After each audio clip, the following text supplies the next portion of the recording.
രാമായണം കഥ ബാലകാണ്ഡം ഭാഗം 3. ഷോണ നദി കടന്ന് വിശ്വാമിത്രനും രാമലക്ഷ്മണന്മാരും മറ്റ് ഋഷിമാരും ഗംഗാതീരത്തെത്തി.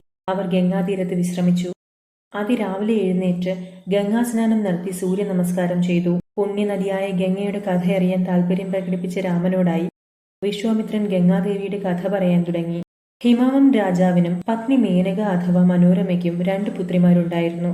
ഭൂമിയിൽ അവരേക്കാൾ സുന്ദരികൾ വേറെ ആരുമില്ലായിരുന്നു. മൂത്ത പുത്രിയായിരുന്നു ഗംഗ, രണ്ടാമത്തെ പുത്രി ഉമ. ദേവന്മാർ ഹിമവൻ രാജാവിനെ സമീപിച്ച് സ്വർഗത്തിലേക്ക് ഗംഗയെ അയക്കണമെന്ന് അപേക്ഷിച്ചു. അദ്ദേഹം സന്തോഷപൂർവ്വം ഗംഗയെ സ്വർഗലോകത്തിലേക്ക് അയച്ചു. അങ്ങനെ ഗംഗ സ്വർഗത്തിലേക്ക് ഒഴുകാൻ തുടങ്ങി. ദേവന്മാരെല്ലാം ഗംഗയെ പുണ്യനദിയായി ആരാധിക്കാനും തുടങ്ങി. ഹിമവൻ രാജാവ്, അതായത് ഹിമവാൻ, തന്റെ രണ്ടാമത്തെ പുത്രി ഉമയെ മഹാദേവന് വിവാഹം ചെയ്തു കൊടുക്കുകയും ചെയ്തു. രാമ, ഇപ്പോൾ ഞാൻ പറഞ്ഞത് ഗംഗ എങ്ങനെ സ്വർഗത്തിലെത്തി എന്നാണ്. ഇനി ഞാൻ പറയാൻ പോകുന്നത് എങ്ങനെയാണ് ഭൂമിയിലും പാതാള ലോകത്തിലും ഗംഗ എത്തി എന്ന കഥയാണ്. മഹാദേവനും ദേവി ഉമയും ഏകദേശം 100 വർഷത്തോളം ദാമ്പത്യബന്ധം നയിച്ചിട്ടും അവർക്ക് സന്താനങ്ങളൊന്നും തന്നെ ഉണ്ടായില്ല. എന്നാൽ താരകാസുരൻ എന്ന അസുരനെ വധിക്കാൻ ശിവന്റെ പുത്രന് മാത്രമേ സാധിക്കുമായിരുന്നുള്ളൂ എന്നതിനാൽ ബ്രഹ്മദേവനും മറ്റ് ദേവന്മാരും മഹാദേവനെ സമീപിക്കുകയുണ്ടായി. മഹാദേവൻ ദേവന്മാരുടെ അപേക്ഷ പ്രകാരം തന്റെ ശക്തി പ്രവഹിപ്പിച്ചു. ആ ശക്തി അഗ്നിയിലൂടെയും ഭൂമിയിലൂടെയും കടന്നുപോയി. ഭൂമിയിൽ ആ ശക്തി പ്രവഹിച്ചത് പർവ്വതങ്ങളുടെയും വനങ്ങളുടെയും പുഴകളുടെയും രൂപത്തിലായിരുന്നു. ഈ ശക്തി പ്രവാഹത്തിലൂടെയാണ് പിന്നീട് കുമാരസ്വാമിയുടെ ജനനം. എന്നാൽ ദേവി ഉമ തങ്ങളുടെ ദാമ്പത്യ ജീവിതത്തിൽ കടന്നുകയറ്റം നടത്തിയ ദേവന്മാരോട് കുപിതയായി. അവരെ ഇങ്ങനെ ശപിച്ചു: ദേവന്മാർക്ക് അവരുടെ ഭാര്യമാരിൽ നിന്ന് കുട്ടികളൊന്നും തന്നെ ഉണ്ടാകാതിരിക്കട്ടെ. അതുപോലെ തന്നെ ഭൂമി ദേവിയെ ഒന്നിലധികം പുരുഷന്മാരുടെ ഭാര്യയാകട്ടെ എന്നും ശപിച്ചു. ശാപവിവരമറിഞ്ഞ മഹാദേവൻ ദുഃഖിതനായി ഹിമാലയത്തിന്റെ വടക്ക് പടിഞ്ഞാറ് ഭാഗത്തായി ചെന്ന് തപസ്സിൽ മുഴുകി. ദേവന്മാരുടെ സൈന്യാധിപതിയായിരുന്ന മഹാദേവൻ തപസ് അനുഷ്ഠിക്കാനായി പോയതുകൊണ്ട് തങ്ങൾക്കൊരു സൈന്യാധിപനെ ആവശ്യമാണെന്ന് ദേവന്മാർ ബ്രഹ്മദേവനോട് പറഞ്ഞു. എന്നാൽ ബ്രഹ്മദേവൻ അവരോടായി ഒരിക്കലും ഉമാദേവിയുടെ ശാപം ഫലിക്കാതിരിക്കില്ല എന്നും ഇനിയൊരു പുത്രൻ സ്വർഗത്തിൽ പൂജാതനാകണമെങ്കിൽ അഗ്നിദേവനും ഗംഗയും തമ്മിൽ കൂടിച്ചേരണമെന്നും ദേവന്മാരോടായി പറഞ്ഞു. ദേവന്മാർ അഗ്നിദേവനെ സമീപിച്ച് കാര്യങ്ങളെല്ലാം ധരിപ്പിച്ചു. കാര്യങ്ങൾ ഗ്രഹിച്ച അഗ്നിദേവൻ ദേവന്മാരുടെ അപേക്ഷ സ്വീകരിച്ചു. അഗ്നിദേവൻ തന്റെ ഉള്ളിലുണ്ടായിരുന്ന മഹാദേവന്റെ ശക്തിയെ ഗംഗാദേവിയുടെ ശരീരത്തിലേക്ക് പ്രവഹിപ്പിച്ചു. അങ്ങനെ ഗംഗ ഒരു പുത്രന് ജന്മം നൽകി. അവനാണ് കാർത്തികേയൻ. എല്ലാ ദേവന്മാരുടെ പത്നിമാരും കാർത്തികേയനെ മുലയൂട്ടി. അങ്ങനെ കാർത്തികേയൻ ദേവന്മാരുടെ സൈന്യാധിപനായി മാറി. രാമ, ഇനി ഞാൻ അയോധ്യ രാജാവായിരുന്ന സാഗരയുടെയും ഭൂമിയിൽ ഗംഗ അവതരണത്തിന്റെയും കഥ പറയാം. അയോധ്യ ഭരിച്ചിരുന്ന ധർമ്മിഷ്ഠനായ രാജാവായിരുന്നു സാഗര. ജനങ്ങളെല്ലാം അദ്ദേഹത്തിന്റെ വാക്കുകളെ ബഹുമാനിച്ചിരുന്നു. അദ്ദേഹത്തിന് കേസനി എന്നും സുമതി എന്നും പേരുള്ള 2 ഭാര്യമാരുണ്ടായിരുന്നു. സാഗരയും പത്നിമാരും ഹിമാലയത്തിൽ പോയി വർഷങ്ങൾ നീണ്ട തപസ്സിൽ ഏർപ്പെട്ടു. ഒടുവിൽ ഭൃഗു മഹർഷി അവരുടെ മുന്നിൽ പ്രത്യക്ഷപ്പെടുകയും എന്താണ് വരം വേണ്ടതെന്ന് ചോദിക്കുകയും ചെയ്തു. സാഗരയ്ക്ക് വേണ്ടിയിരുന്നത് പുത്രന്മാരെയായിരുന്നു. ഭൃഗു മഹർഷി സാഗരയോടായി പറഞ്ഞു: നിങ്ങളുടെ പത്നിമാരിൽ ഒരാൾ ഒരു പ്രശസ്തി ആർജിക്കുന്ന മകനും മറ്റേയാൾ 60,000 പുത്രന്മാർക്കും ജന്മം നൽകും. ഈ വരം ആർക്ക് വേണമെങ്കിലും തിരഞ്ഞെടുക്കാം. മൂത്ത പത്നിയായ കേസനി തനിക്ക് ഒരു പുത്രനെ മതിയെന്ന് തീരുമാനിച്ചു. സുമതിയാകട്ടെ 60,000 പുത്രന്മാരെയും തിരഞ്ഞെടുത്തു. അങ്ങനെ അനുഗ്രഹിച്ച് മഹർഷി അപ്രത്യക്ഷനായി. പുത്രന്മാരുടെ ജനനശേഷം സാഗര അശ്വമേധയാഗം നടത്താൻ തീരുമാനിച്ചു. അദ്ദേഹം ഒരുക്കങ്ങൾ നടത്താൻ മന്ത്രിമാരെ എല്ലാം ചട്ടം കെട്ടി. യാഗത്തിനായി അതിവിശിഷ്ടമായൊരു കുതിരയെ മന്ത്രിമാർ കണ്ടെത്തി. യാഗശാല വാസ്തുശാസ്ത്രപ്രകാരം കെട്ടിപ്പടുത്തു. എല്ലാ രാജാക്കന്മാർക്കും ക്ഷണപത്രം നൽകി. യാഗത്തിന്റെ നടത്തിപ്പിനായി ശ്രേഷ്ഠന്മാരായ ഋഷിവര്യന്മാരെ എല്ലായിടത്തു നിന്നും ക്ഷണിച്ചു വരുത്തി. യാഗശാല പണിതുയർത്തിയത് ഹിമാലയത്തിനും വിന്ധ്യാനിരകൾക്കും ഇടയിലായിരുന്നു. യാഗം നടന്നുകൊണ്ടിരിക്കുമ്പോൾ രാക്ഷസനായി വേഷം മാറിയ ഇന്ദ്രൻ അശ്വത്തെ അപഹരിച്ചു കൊണ്ടുപോയി. രാക്ഷസൻ അശ്വത്തെ അപഹരിച്ചു കൊണ്ടുപോകുന്നത് കണ്ട സാഗര രാജാവ് തന്റെ 60,000 പുത്രന്മാരോടായി കുതിരയെ കണ്ടുപിടിച്ചു കൊണ്ടുവരാനായി പറഞ്ഞുവിട്ടു. അവർ പല കൂട്ടങ്ങളായി തിരിഞ്ഞ് അശ്വത്തെ തിരയാൻ പുറപ്പെട്ടു. അവർക്ക് ഭൂമിയിൽ എവിടെയും അശ്വത്തെ കണ്ടെത്താനായില്ല. സാഗര അവരോടായി ഭൂമി തുറന്നു നോക്കാനായി ഉത്തരവിട്ടു. അവർ ഭൂമിയുടെ കിഴക്ക് ഭാഗം കുഴിച്ചു നോക്കി.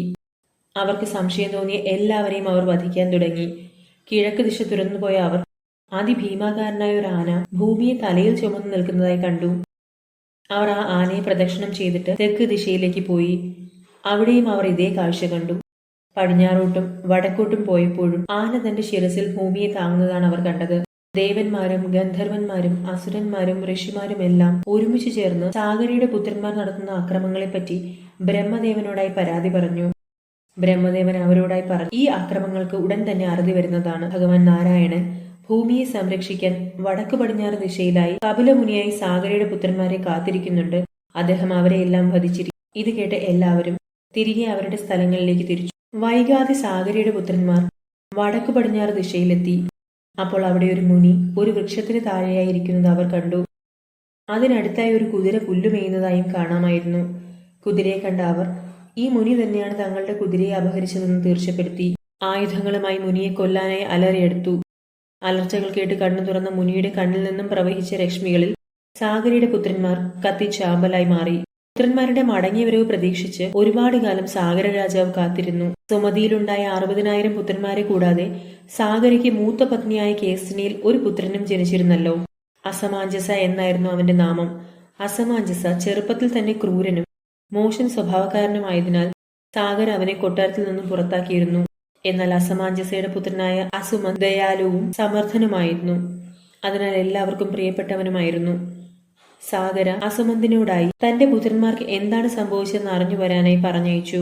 അസുമന്ത് തന്റെ ചെറിയച്ഛന്മാർ കുഴിച്ച ഗർത്തങ്ങളിലൂടെ കിഴക്ക് ദിക്കിലെത്തി.